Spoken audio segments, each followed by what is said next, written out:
అనేక సందర్భాల్లో ఈ రాష్ట్ర ముఖ్యమంత్రి రేవంత్ రెడ్డి గారు తెలంగాణలో 10 సంవత్సరాలు కేసీఆర్ గారి నాయకత్వంలో జరిగినటువంటి అభివృద్ధిని, జరిగినటువంటి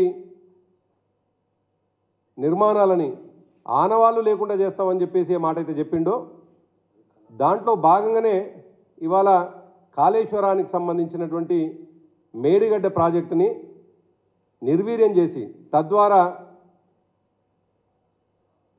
తెలంగాణ ప్రజల కోరిక అయినటువంటి సస్యశ్యామలంగా మారాల్సినటువంటి తెలంగాణని ఎండబెట్టే కుట్రలో భాగమే కాంగ్రెస్ పార్టీ చేస్తుందని చెప్పడానికి నిల్వెత్తు నిదర్శనం నిన్నటికి నిన్న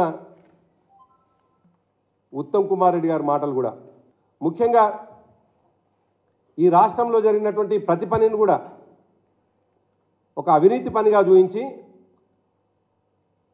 ఇవాళ ఈ రాష్ట్రాన్ని అధోగతి పాలు చేయడానికి చేస్తున్నటువంటి ప్రయత్నంలో భాగంగా ఈ కాంగ్రెస్ పార్టీ ప్రభుత్వం చేస్తున్నటువంటి ఈ దుర్మార్గమైనటువంటి చర్యల్ని ఎండగట్టడానికే, ప్రపంచానికి చూపించడానికే, మేడిగడ్డ ద్వారా ఏం లాభం జరుగుతుందో చెప్పడానికే ఇవాళ మా ప్రజాప్రతినిధుల, మాజీ ప్రజాప్రతినిధుల పర్యటన అనేటువంటి విషయాన్ని ఈ సందర్భంగా గుర్తు చేస్తున్నాం.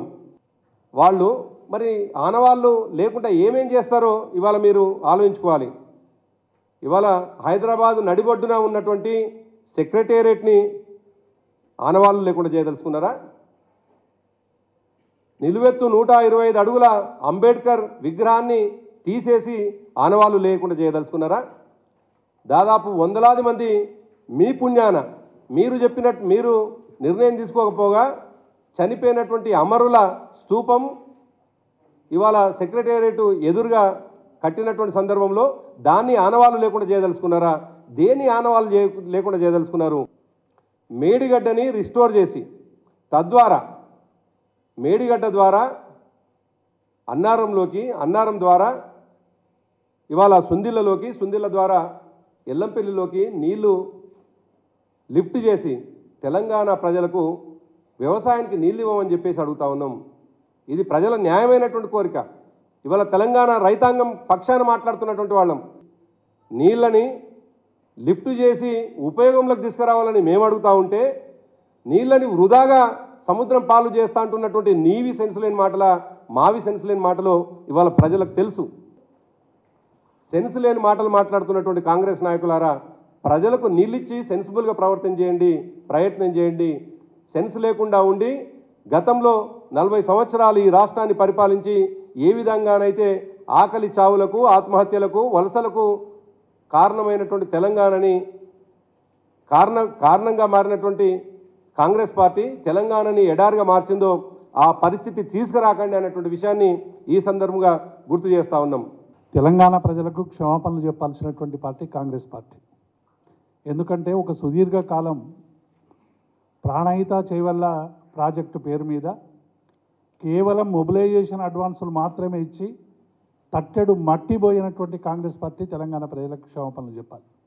ఎందుకంటే తెలంగాణ రైతాంగం దుర్భిక్షమైనటువంటి వాతావరణంలో ఒక ఎకరానికి కూడా నీళ్ళు ఇవ్వనటువంటి కాంగ్రెస్ పార్టీ గత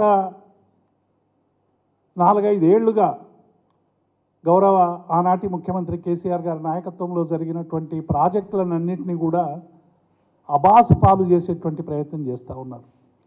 అంటే మేడిగడ్డని కేవలం కాళేశ్వరం ప్రాజెక్టులో ఉన్నటువంటి ఒక మేడిగడ్డ ప్రాంతాన్ని టోటల్ కాళేశ్వరం ప్రాజెక్టుగా చిత్రీకరించేటువంటి ప్రయత్నం చేస్తూ ఇవాళ రైతుల నోట్లో మట్టి కొట్టేటువంటి ప్రయత్నం చేస్తూ ఉన్నారు.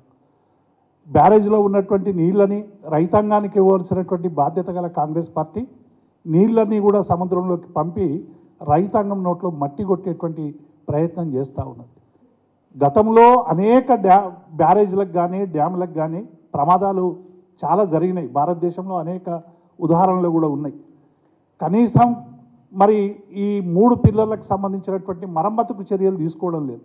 అందరికీ ఒక డిస్ప్లే బోర్డుగా పోయినటువంటి వాళ్ళకందరికీ కూడా ఈ 3 పిల్లర్లు మాత్రమే చూపించేటువంటి ప్రయత్నం చేసి రేపు రాబోయే వర్షాకాలంలో వచ్చే వరదల వలన మేడిగడ్డ బ్యారేజీకి మరి అతి ఎక్కువ ప్రమాదం వచ్చే విధంగా ఆ ప్రయత్నం జరుగుతున్నదేమో అనేటువంటి అనుమానం మాకు కలుగుతూ ఉంది.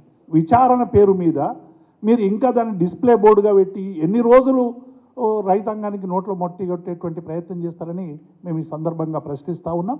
వెంటనే ఆ మరమ్మతులు చేసి రైతాంగానికి నీళ్లు ఇవ్వాల్సినటువంటి బాధ్యత ఈ ప్రభుత్వానికి అనేటువంటి విషయాన్ని మేము చేస్తాం. రేపు జరగబోయేటువంటి ఫర్దర్ ప్రమాదాలకు అన్నిటికి కూడా కారణం కాంగ్రెస్ పార్టీ అవుతుంది.